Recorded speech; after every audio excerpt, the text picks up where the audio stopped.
The inside story of the Mafia's dark web connections. The internet becomes the Mafia's newest frontier for crime. Recently, 106 people associated with the Mafia who were engaged in cyber crimes, as well as some more conventional and violent offenses, were apprehended by European law enforcement. Spanish and Italian police investigators described how organized crime is moving online and developing into cybercrime. Welcome to Crime Files, the only channel where you get updated about the variety of crimes happening globally. The elements of a classic Italian mob film are present in the story, including organized crime figures operating from an island, drug trafficking, kidnapping, murders, 10 million euros, numerous raids, and 106 arrests. There is only one catch. Most of it took place online. Using a flurry of cyber operations and violent coercion last year in Italy, Spain, Germany, Lithuania, Ireland, and the UK, criminals with connections to the Italian Mafia were apprehended by European law enforcement after a year-long investigation.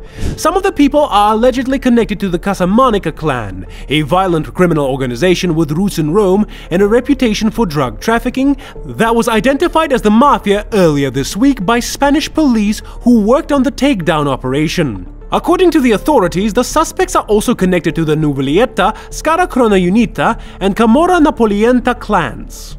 Police in Europe reported that they had detained over 100 individuals associated with mafia groups that used hackers to promote more conventional crimes, including extortion and drug trafficking.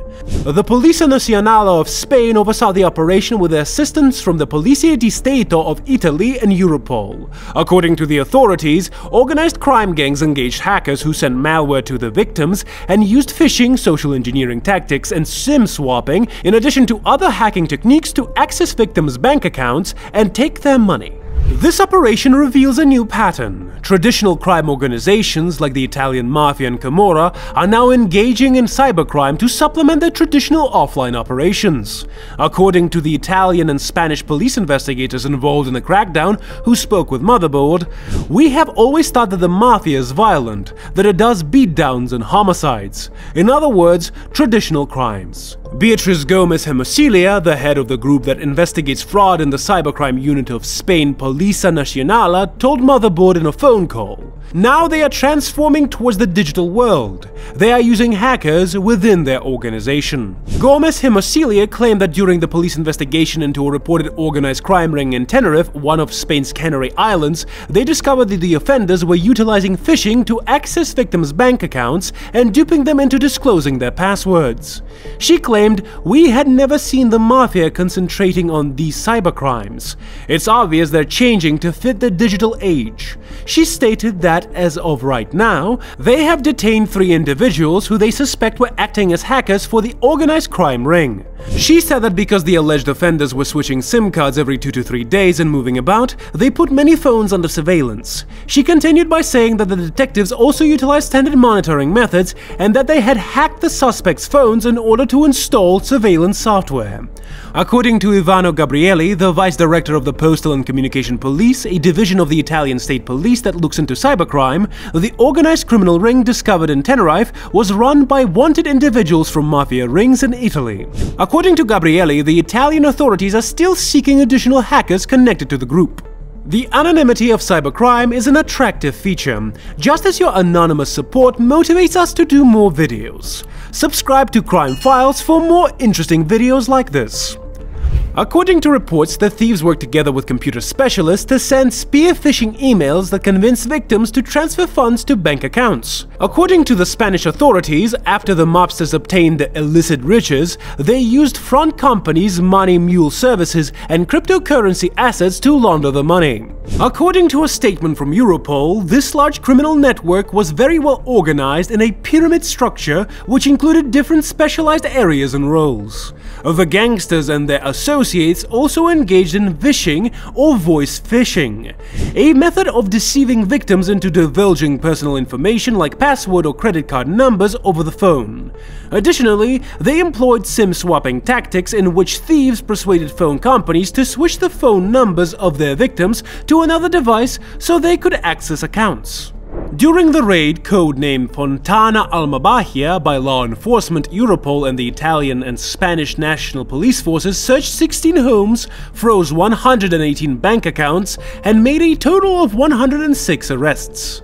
Italian mobsters may be the original leaders of organized crime, but Russian-speaking criminals, Nigerian gangs, or North Korean government teams are typically linked to cybercrime and hacking.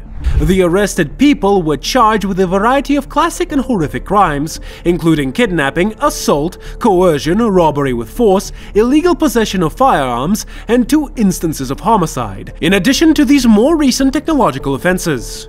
According to Spanish authorities, in one instance, the mob kidnapped a woman, forced her to use an ATM while they held her at gunpoint, and demanded that she give them all her money.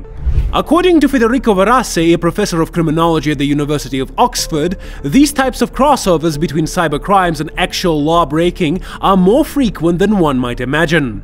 It's not the first time that criminals connected to Italian mafia crime gangs have been apprehended engaging in credit card fraud and hacking. According to a 2015 Italian police notice, European law enforcement busted a Sicilian crime ring with connection to Cosa Nostra that had collaborated with hackers in Russia, Ukraine, and Romania to steal credit card information primarily from Americans.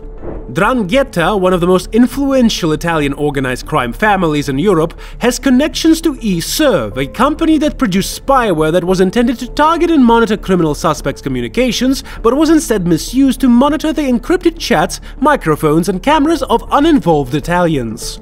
Although the 106 people detained in this most recent case were reportedly working for the Casamonica, Camorra Napolitana, Nuvoletta, and Scara Corona Unita clans, the Italian National Anti-Mafia and Counter-Terrorism Public Prosecutor Federico Cafiero de Rajo claimed that Italian mafia groups are increasingly uniting and collaborating on various criminal operations.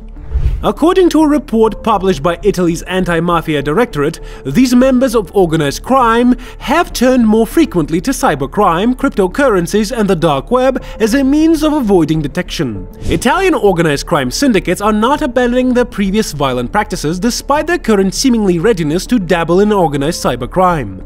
According to the BBC, Italians still routinely use the mafia to resolve disputes, cheat rivals, and commit fraud. As COVID-19 decimated the nation, mafiosos recently attempted to take advantage of their fellow Italian financial hardships by providing food and other forms of support.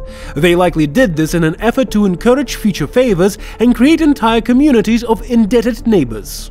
Additionally, Verassi noted that the Italian mafia's propensity for tradition and dependability may stymie any effort to rely more heavily on cyber operations. The dark web, according to its proponents, is a crucial area for online freedom and privacy. Is that merely an alibi? They are not too paranoid to be truthful. Every time you click on something, the algorithm travels elsewhere and provides them with a little bit more information on you, which they all sell to one another. Children today have no concept of privacy at all, and posting anything online is the norm for them. What do you think is the future of the dark web? The post-privacy era has nearly completely passed us by without us realizing it. For the sake of convenience, many people are willing to give up their privacy. But because some individuals simply don't want to hand up all of their information to marketers, we will witness a far bigger movement striving to recover control of their information.